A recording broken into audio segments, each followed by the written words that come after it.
Hey, everybody, and welcome to our second episode of the Bloom Code podcast. Thank you to everybody who's returning and to all our newcomers. It's not too late to go and watch episode one. But just a little recap for those of you returning and for any newcomers. I talked a little bit about me last episode, and I gave y'all three hard lessons that I had to learn around self trust, around financial fog, and also around addressing old cycles. And then I left y'all with some reflection questions just about realizing if you're still in survival mode and taking a second to look at your life and identify what you might be doing that's not working for you in different ways that you could change it. Now let's get into this episode. But before I do have a little message. I want to speak to three people. Okay, three people should be sitting on that couch, um, listening to me. I want to first address the parents who are my age or just adults who are my age who feel like, am I going to figure it out in time? Am I going to figure it out before my kids are grown? Am I going to figure it out before I'm 50 or 60 or 70 and already living, already stuck in a life that I don't want to live? Y'all have time to figure it out. Calm down, relax. There are a lot of people in the world who don't even get into whatever it is that they're supposed to be doing until 40, 50, and we young. So we don't want to wait that long, but it's just to say that you have time. You don't have to rush or stress yourself out. Now I want to address the older parents who are like, it's too late. My kids are already grown. I'm already in my 50s. I'm already in my 40s. There are some people who feel like, oh, I'm already in my 30s. It's too late for me. And I just want to let y'all know, no, it's not. Okay. It's never too late for you to start learning. It's never too late for you to backtrack and turn things around, especially when it comes to your kids. You can still build whatever you have. And even if your kids are grown, that doesn't stop you from giving to them or going back and saying, here, I didn't have this to give to you when I was younger, but I have it to give to you now. And, some of us might be in a space where it's not that easy for us to walk up to our kids and just say that, with family ties and stuff that people couldn't get over before. But no matter what, there's always a turnaround. So, don't feel like it's too late. Just take time, make sure that this is actually what you're trying to get done, and commit to the process. That's it. And then I want to talk to that group out there. It's parents who are high earners. You might be, living a good life and feel like, oh, I got everything for my kids that they need, but you're not teaching them anything. And to the people who don't have kids who are in that position, you're not building on top of whatever you have. You're just enjoying life for the moment.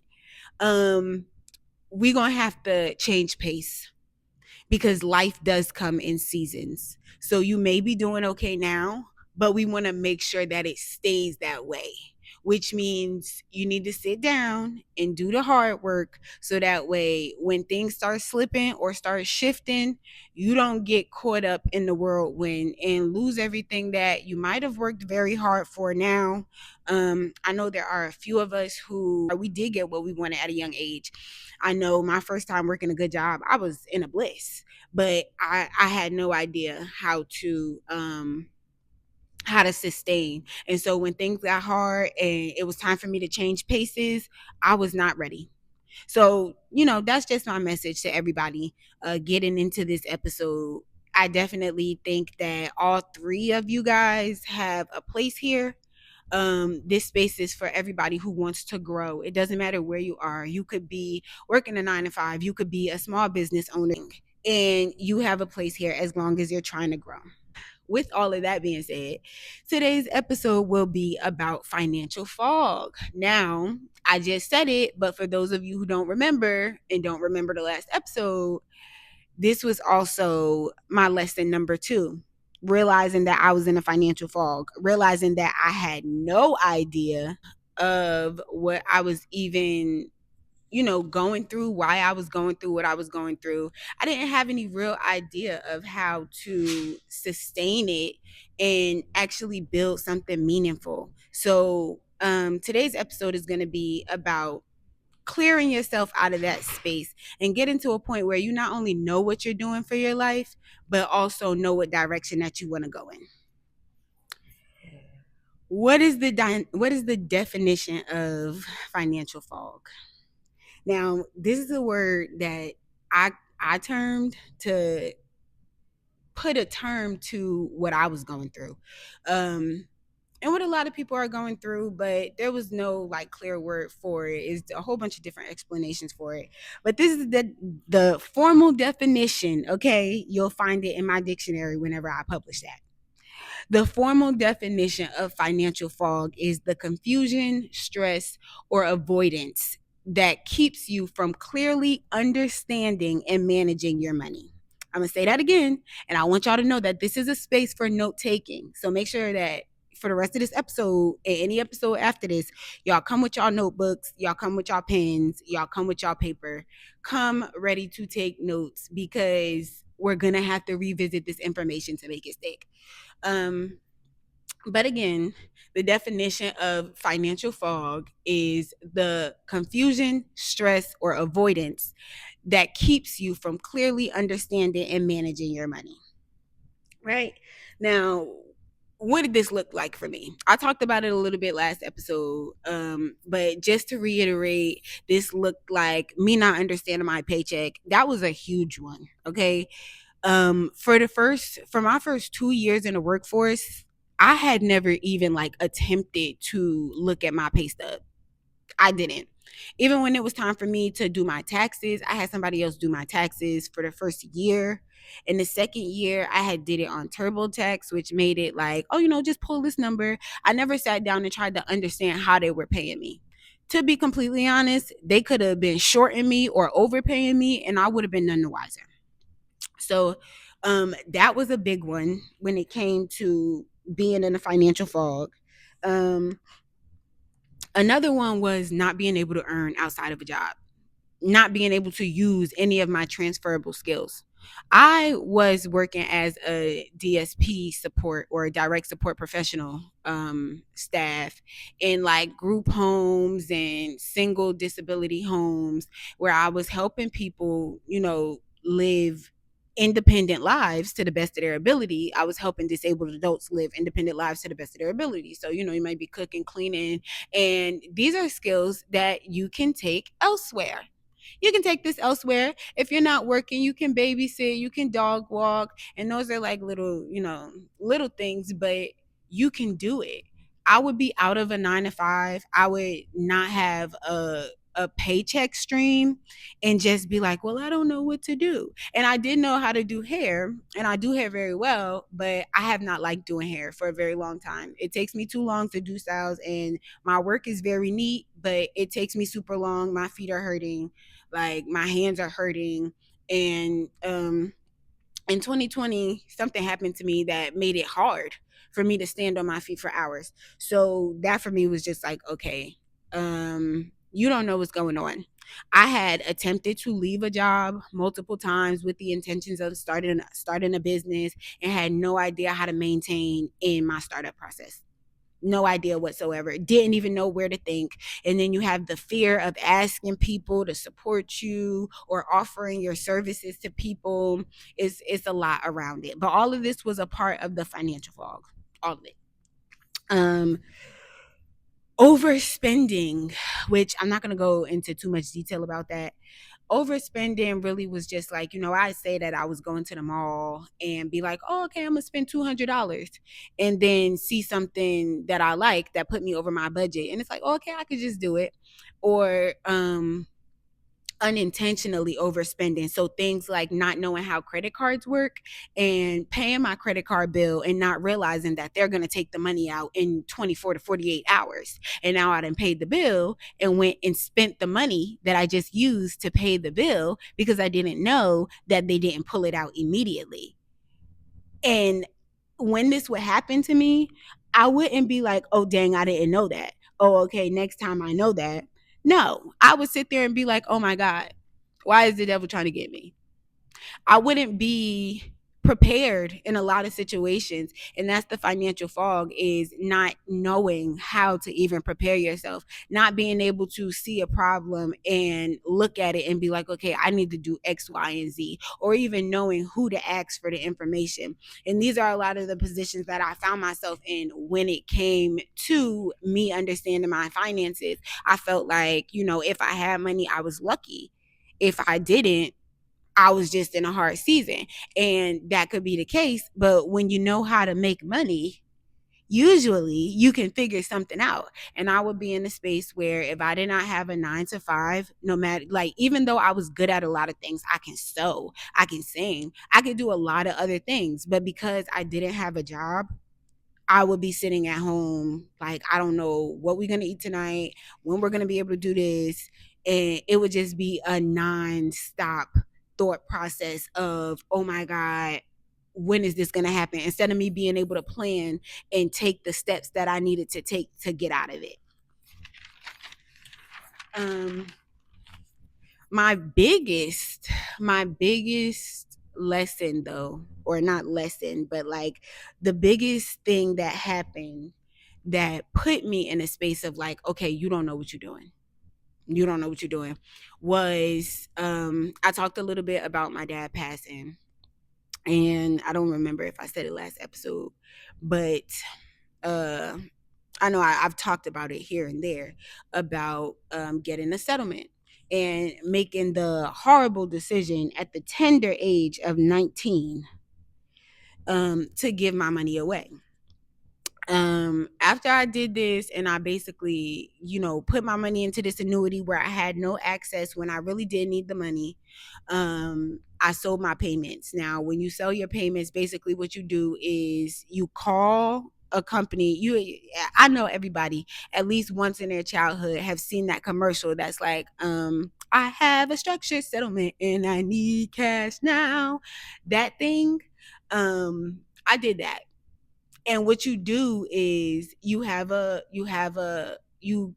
sign a contract with um a company who will purchase payments from you. So this annuity said that it was going to give me, let's just say, these are not the real numbers, but this annuity said that it was going to give me 500 a month.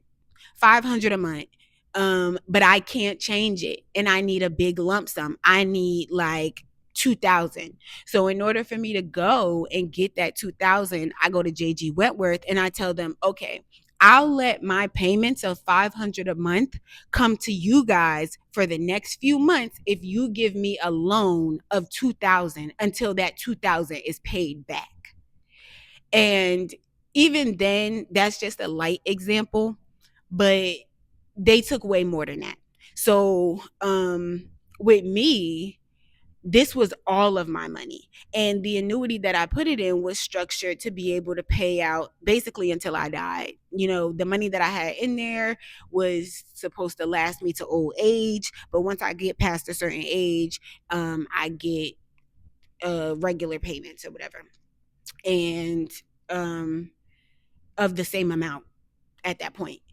And the people are like, okay, because it's going to take us so long to get these payments, because you're going to be getting them to old age, because it's going to take us so long to get back what we gave you in that one big lump sum, we're going to take a little bit of interest.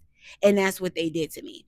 So I did this twice already. The first time it was for close to $50,000. The first time I ever had a court date, I tried to sell it all. And I'm glad that I wasn't able to do it because I had no idea how to manage money at that time. But the first time that I did this, it was for around $50,000. Now, like I said before, I'm not irresponsible in a sense. I definitely, to the best of my ability. I got a pretty good head on my shoulders, so never was I just like out recklessly spending and buying things that I really, really did not need just to show off and have the finer things or whatever. No, when I first got this money, I bought myself a car, and I did some other things. I did some nice things for some people that I was around, but I had a huge amount left. And that huge amount I wasn't working at the time, that huge amount just kind of dwindled away. Um, with everyday living expenses, grocery shopping here and there, having to pay for gas because I wasn't making money, because I wasn't working and I didn't know how to make money outside of a job. Um, and I had the idea to go and put this money into something, but I don't know. It was just like at this time, it was very hard for me to find information on what I was looking for. So that was the first time. The second time, I was like, okay, I'm doing another deal. I'm gonna get a little bit less. Um, and I'm going to be a little bit smarter with it. And I stopped working. I made a savings account. I found an account, and I still didn't know how to make it grow.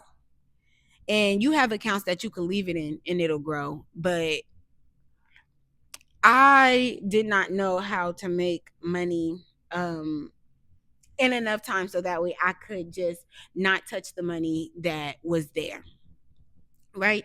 So what I did was I got another lump sum.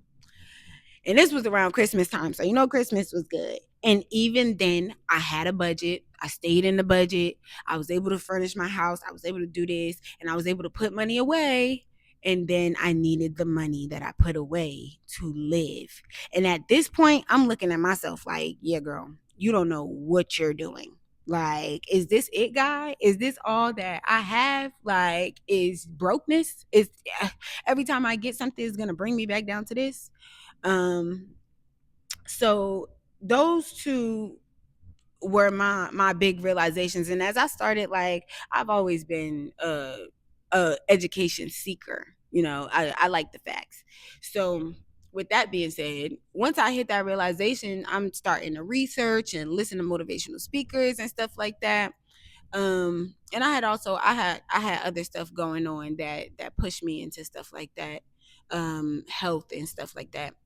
And I had started realizing, like, okay, I just don't know. Like, I never knew that. Nobody never told me that. That's not how my parents lived. And it got to a point where I stopped feeling sorry for myself. I stopped feeling sorry for myself, and I started to say to myself, okay, it's not a bad thing. You just got to learn. You just got to learn. And learning is realizing that you need to learn is the easiest part. Okay. The learning is like, you have the concept of it. It's the implementation that really gets you. Okay.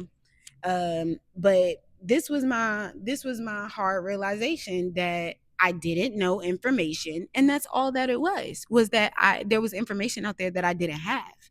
um Especially when you're looking at other people, and some people may look at somebody's life who might be doing better than them, and they're over there like, oh, why them and not me? I was a person who, even when I was a kid, like, I used to just wonder, like, I wonder what they did to get that. I wonder, you know, I would have those thoughts of like, maybe like, are certain things for certain people, are certain lifestyles for certain people, are you just like doomed to be poor or blessed to be rich? But my thought process really was, even watching the kids on Disney Channel, like, my thought process really was, okay, how did they get there? Like, what did they do? And so realizing that it was just lack of information was one of the best things that has ever, like, that I ever been through, honestly. Um so what was the turning point for me? Uh this was 2022, I want to say, when all of this was going on. And it's only 2025. Now I'm here doing this with y'all. So that lets you know 3 years is not a long time, boo. Okay, my son is 7. And when I first popped him out, I did not think that this is where I would be. Like, this is not 7 years when you come from very little and now you're in a space where you are flourishing and you're helping other people. with information that you didn't even have growing up. Like, it wasn't just handed to you. You wasn't just born with this. Like, a lot can change in a little bit of time if you're doing the work. They say time changes things, but no, it's what you do during that time that changes things. And I sat down and I learned. But my turning point for me was that right there, was getting to the point where it was like lack of information. And as I tried to get out there and figure things out, I was met with a lot of roadblocks. Honestly, a lot of people who were doubtful, stuck in their ways, a lot of people who also didn't have the information that I had realized that I didn't have. And, they had basically validated their ignorance. Oh, well, black people, everybody ain't meant to be rich, and just a lot of stereotypes that people would adopt to excuse themselves for what you usually would feel shameful for. Because, to be honest, not knowing certain things and not having certain things, when you walk into a room with certain people and you see that they have things going on that you don't even understand, you've never even, this is not a world that you see every day, you can feel that shame, you can feel inferior. um but the turning point for me was making that realization and deciding that if it was just lack of information, then I had a chance. From there were little things that I was learning. I started learning about real estate, and I had said that I wanted to do it too. I took my test and I didn't pass, but now I'm a life insurance agent, so I guess that wasn't my path. Well, not being a real estate agent anyway, because I do plan to get into real estate, but not through sales. So um, that was my turning point, realizing that it was just lack of information, that I could sit down and really learn this stuff, and it might not be tomorrow, but I would be able to make better decisions in the future and actually dictate how I want my life to go. I wouldn't just be sitting there feeling like life is happening to me. um a lot of times when we're in financial fog, that's what we feel like. We feel like life is happening to us. That whole being in survival mode and not understanding why things are going the way they're going, not understanding the part that you're playing in the things that go on around you. A lot of times it can leave us in a very reactive state. And when you are reactive, you're not thinking to plan, you're thinking just to respond. Being reactive could mean you said you were saving, but now because you done got into this argument with your significant other, now you're gonna go spend money because you need a break, because you need to be able to breathe, because you need to pick me up.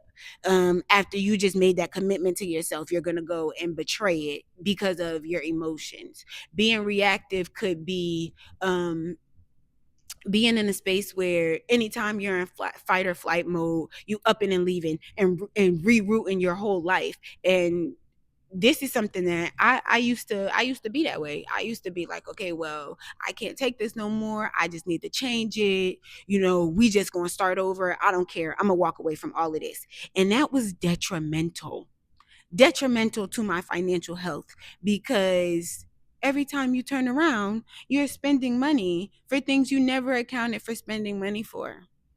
Um, Little things like not planning ahead, and now you have your kid's birthday or even your birthday or a trip with your significant other coming up, and you're just like, okay, well, I'm gonna spend my last to book this, and you're not saving. You don't have nowhere where you could pull money if you need it. And the minute you book that trip, or the minute you book that party, or the minute you go out and spend your last few on drinks, now something happened to your car. Here come that little car noise. And all you could do is turn the radio up and ignore it, act like it's not there, because you just spent your last. And you feeling like, ugh, what G Herbo say? Every day something new. Yeah, no, baby. No, no.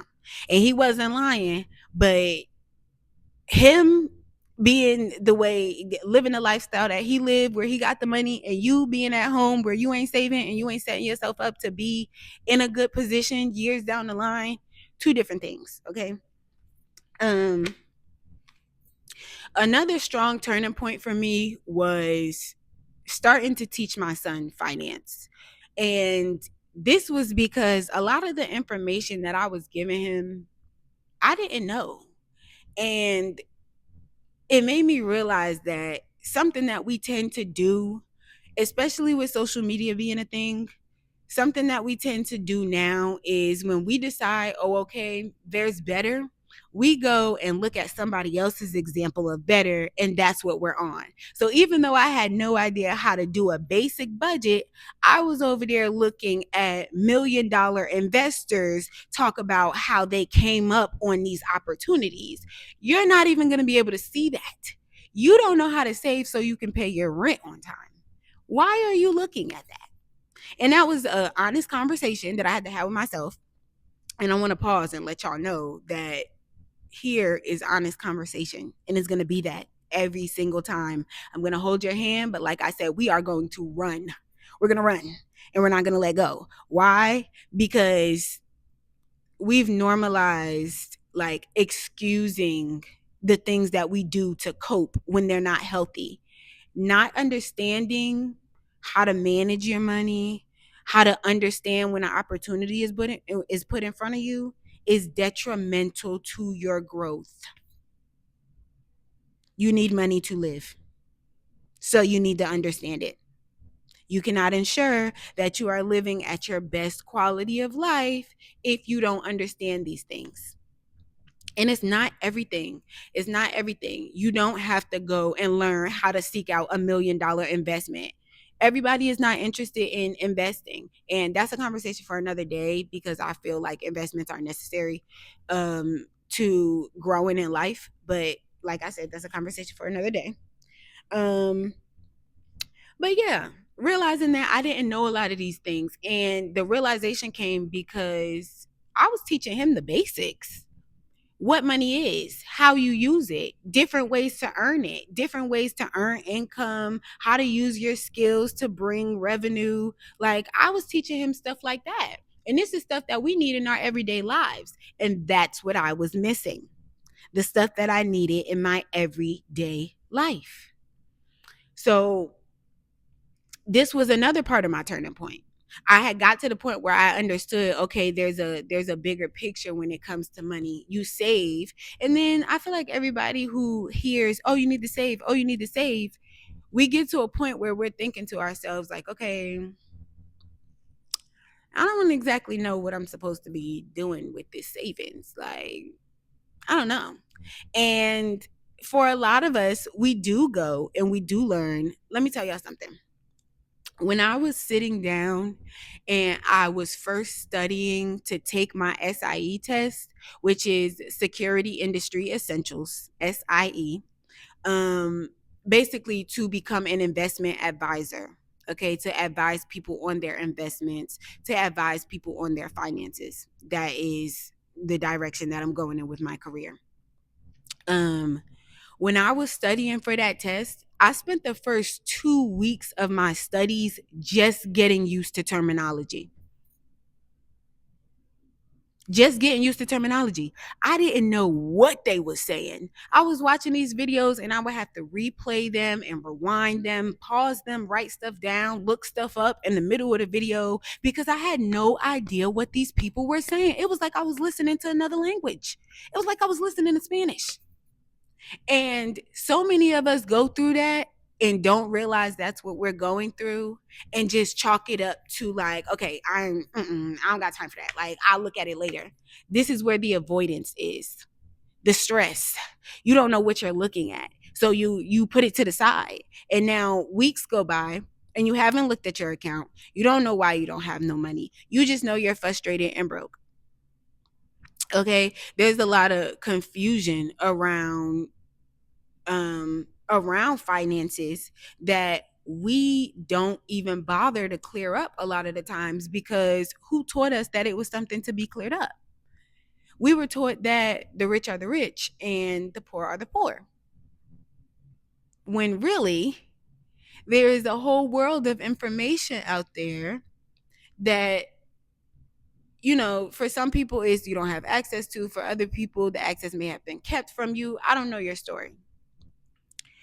But there's a world of information out there that we just don't have for whatever reason. And now more than ever, with social media, with AI, with Google by itself, before all the enhancements, there's a lot of information that's at our fingertips. So the financial fog does not have to be here to stay.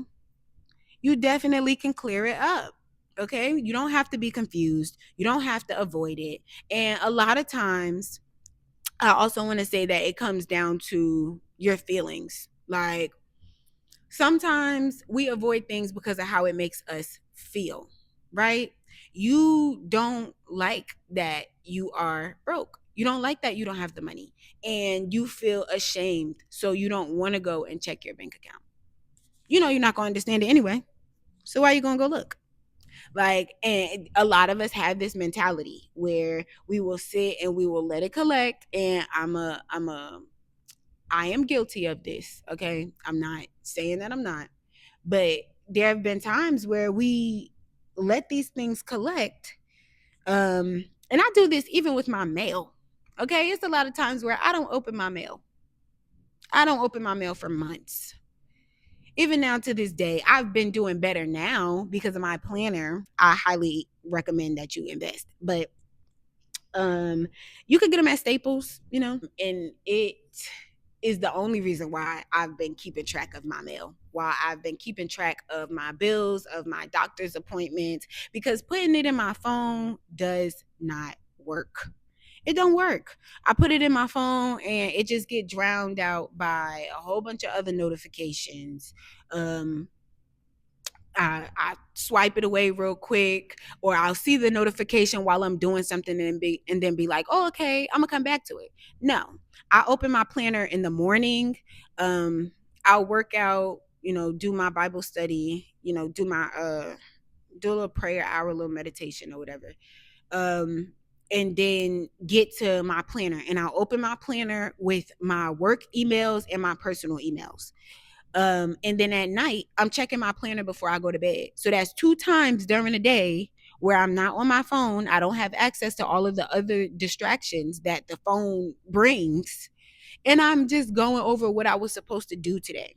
Okay. And 9 times out of 10, I'm making adjustments right then and there. I highly recommend that getting on the path to trying to backtrack a little bit when it comes to clearing the fog for you. I do not recommend, or I highly recommend finding physical tools to use that are not your phone. I just do. Using your phone, it can be helpful if you have good focus, but don't psych yourself out. Okay. I can be very disciplined at times. I can be very focused at times, and the phone gets to me. Okay, it does. Especially when I'm sitting on my phone trying to do something that I don't know how to do, and I'm having to learn how to do something. The minute I get a little bit too frustrated, I'm on Instagram scrolling. And that's just the truth. So now I've gotten to the point where I've developed certain non-negotiables that are like, okay, this we're not doing on a phone. We could transfer it to the phone if we need to, if we ever need the quick little notes or whatever for this thing. But we're not doing this on the phone. No. Get you a piece of paper, get you a pen. It's a little bit more time consuming. And then not really, because if you spent 5 minutes working on this thing and then spent an hour scrolling on social media before you realized that you were supposed to be doing something when it would have took you 30 minutes to do it on a piece of paper, is it really more time consuming? This is, just ask yourself. Have conversations with yourself. It's healthy. Um, but yeah, so that was my turning point. Um, and something that I very faithfully believe is that if you really want to come out of it, you can. Okay.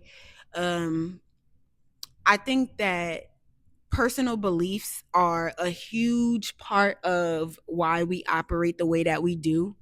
Um, and I'm bringing this back to when I said that I had a hard start figuring things out.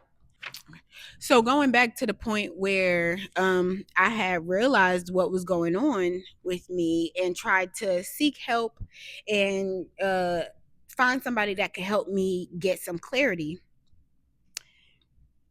all I saw was that a lot of people were just as much in the dark as I was. And what it brought to me was that I had now reached a point where I was a little bit more open minded than a lot of the people I was around. People who believed they would speak in a way where it, they expressed how everybody's not supposed to be rich, or how, oh well, the government don't support the black people, or people out here trying to make it ain't enough money, the jobs ain't paying enough.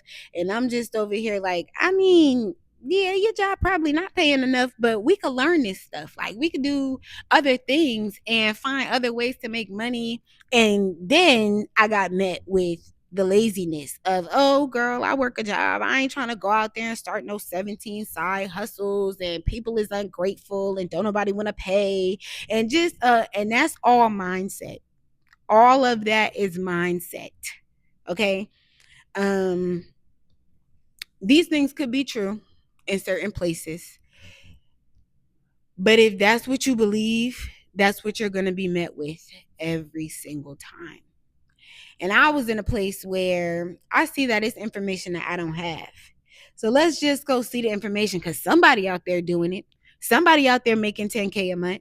Somebody's out there, not having to work 40 hours for at somebody else's job to get by. Somebody's out there, and even when I had first got into commission work, there were a lot of people who were just like, oh well, I don't trust commission because you don't know how you're gonna get paid. And it's like, you don't know how much you're gonna get paid. And my thing was, yeah, you don't. I can make my whole 9 to 5 check in one day. And they saw that as, you don't know how you're gonna get paid. You could go months without making no money. And that's true. But what I was thinking was true too. So I just was met with a lot of negativity around the idea that it was something that you weren't doing, because whether you know it or not, that's the truth. I didn't have this information, but it still cost me that I didn't implement it. Going back to me making the decision with my annuity. I didn't have the information. Nobody gave me the information. I was unprepared, but that doesn't excuse the fact that that's a reason. But at the end of the day, it wasn't enough to convince anybody to give me my money back and let me do it over. Why? Because I was an adult who signed a contract. So I had to abide by that contract. The knowledge that I had literally did not matter. Nobody said, oh, okay, well, she didn't know. Let's give her a redo. Let's undo it. No. Them lawyers said, what would you do if you never got this money? Which was very nasty, in my opinion. And for years, when I reached out to other lawyers trying to see if I could do something about how things went down, that's what I got met with. You were a consenting adult.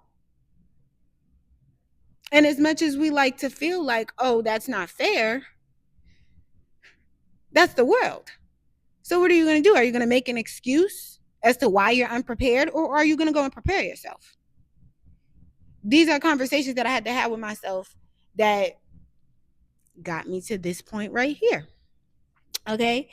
Now moving on, I want to talk about some practical steps for anybody who feels like they're in this space.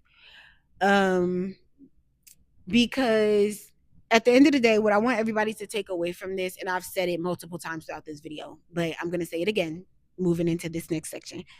I want everybody to understand that you can change. You don't have to stay in whatever beliefs you were given as a kid, that, certain money is dangerous, or certain opportunities you can't trust. Some people have ideologies against commission jobs. Some people feel like, you might have been raised by parents who are like, no, get a 9 to 5, or you have to be a doctor. You want to be an artist? No. You want to do this? No. You want to go and start your own business? No. You just have to get the information. And from there, don't ask nobody else their opinion. And that's something that I still struggle with. So if you have trouble with it, it's okay. You know, you live and you learn. But once you realize that all you're missing is the information, find ways to seek the information. Now, as far as clearing financial fog in the immediate, in the next few days, in the next few hours, I would recommend that you're sitting down watching this. Whatever situation you're in is all you need to try to understand right now. Whatever you have going on at this second right now is what you need to try to understand. Okay? If you are employed and you work a 9 to 5, or you work per diem, or whatever the case is, just track your spending and earning for the next 30 days. Just track your spending and earning for the next 30 days. Look into savings, look into whatever debt you have, look into investing in little amounts, maybe secure credit cards, or just finding an account that you could put your money in that you're not using. Switch to a savings, because we pretty much all get savings with our checkings. And even with that, like, just understanding the accounts that you have. What benefits does your checking account really have? You send your money there every time you get paid. Do you know what benefits your checking account really has? Do you know, you've been with your bank for years? Do you know what you could walk in a bank and ask for because you have credibility with them? Do you know these things? And then outside of that, understand how you're being paid. Just look at your paycheck. Sit down and try to understand your paycheck. And you could ask AI, which I personally don't think is a good idea, as far as like giving them your personal information. But you definitely can give it scenarios and have it explain to you and break down to you what this means. Then take the notes, go over the information, call the bank. They have financial advisors with the bank who will sit down and go over with you, who are on call, okay? Who will sit down and go over your finances with you. Explain to them what you're looking at and what you're trying to do, and they'll recommend things. You can start there. Also, for employees, something that I recommend doing is um, learning a skill to increase potential income. Just one thing that you could do. I know how to sew. So even if I decided that I was going to work a job, what's wrong with, I do it in my spare time anyway. What's wrong with me, selling a few pieces here or there, or even just offering services to people in the neighborhood? Like, yeah, I do little hem ups and little fittings and stuff like that. When prom comes around and people need their dresses altered and stuff like that, what's wrong with me being able to just, make a little bit of extra money here and there? You might be good with computers. It's not something you have to go and start a business off of, but you can go and, let the people around town, you could put out an ad and let them know that you offer these services. And now, you know, Tim down the street, 5 houses down, his computer done conked out and you know how to fix it. That's a quick little extra $100, $200, depending on what it is. And it might have only taken you a few hours on your Saturday morning off your job. It wasn't nothing that stressed you out, but it was a skill that you had that gave you the potential to earn some extra money outside of your regular paycheck. Little things like this can open major doors. Major, okay? Just giving yourself the room to understand what it is that's even in front of you. You don't have to go out and look into a whole bunch of stuff that you ain't never heard of and try to understand it. And that's what I did when I first stepped into this lifestyle of, okay, I want to know what's actually going on. I don't want life to just keep happening to me. I want to be able to say that I am in control. I'm in the driver's seat.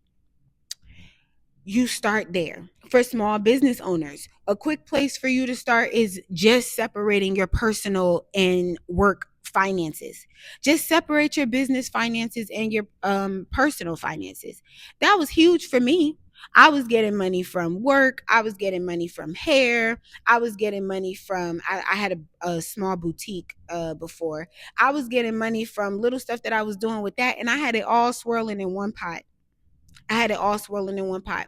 And I know people who have had businesses who didn't know to go to an accountant, They were making good money, but they didn't know to go and set up a specific business account to send that money into. You're getting it all into one personal checkings, and you paying your bills and maintaining inventory costs and doing all of that out of one account. And now when it's time to do taxes, if you ain't on TurboTax, boo, you lost. Okay? Little things like that. Just separate your finances first and foremost. Review your monthly expenses.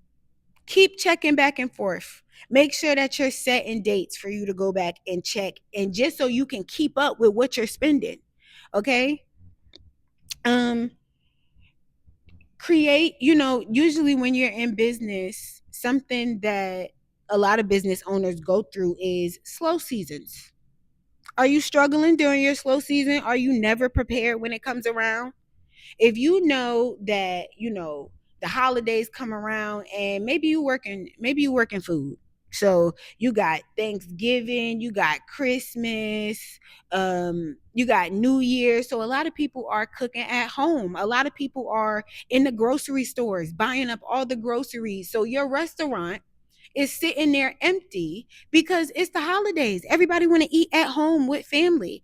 Um, Prepare yourself a few months ahead. Prepare yourself in the summertime. In the summertime, that's when everybody outside. So when you got that heavy cash flow in June, July, August, even sometimes May or April, you need to be preparing yourself. Put something to the side to help cover that slow season when the holidays come around and everybody decide they don't want to eat out, or towards the new year when everybody is like, oh, okay, my New Year's resolution is to lose this stomach. I ain't going to eat nothing now. I ain't going to do this. And now you sitting there with an empty restaurant and no way to pay your bills because you could have been preparing. Take your time and take the time, I'm sorry, but take the time to prepare yourself, to know which to look at what you have coming ahead of you and put things in place so that way you're not struggling, or at least not as much as you would have been had you just been out there doing whatever. Okay. But that was the message for today. So again, we went over financial fog. And for those of you who didn't write it down, I'm going to be nice and give it to you one more time. Okay. The definition of financial fog, one more time, is the confusion, avoidance, or stress that causes you to, or that keeps you from clearly understanding and managing your finances. Okay. Again, I want to thank you. I want to send a thank you out to everybody who tuned in, everybody who watched episode 1. I love you guys so much. And I want to thank everybody who went and purchased the book, the Thought Trap. Okay. The Thought Trap is an ebook that I made. And it's a very direct guide to help you get out of the fog. Part of it is to help you get out of the financial fog, yes, but it's also to help you break those limiting beliefs and those negative mindsets that kept you in the fog for so long. Okay, you can find the ebook in the link below. I also have it linked on the YouTube page. I appreciate all my supporters. I'm so glad that the people who purchased were able to find something valuable in it. And if you purchased and you haven't even let me know, I definitely want y'all to come back and, give me feedback. Let me know what worked for you, what didn't apply, how you felt about it. I love the conversation. Okay. Um, the thought trap is our start, okay, to having the conversation with ourselves. We want to be able to sit down and look at ourselves. I feel like advice is always great, but at the end of the day, you're always going to be getting advice from that person's perspective.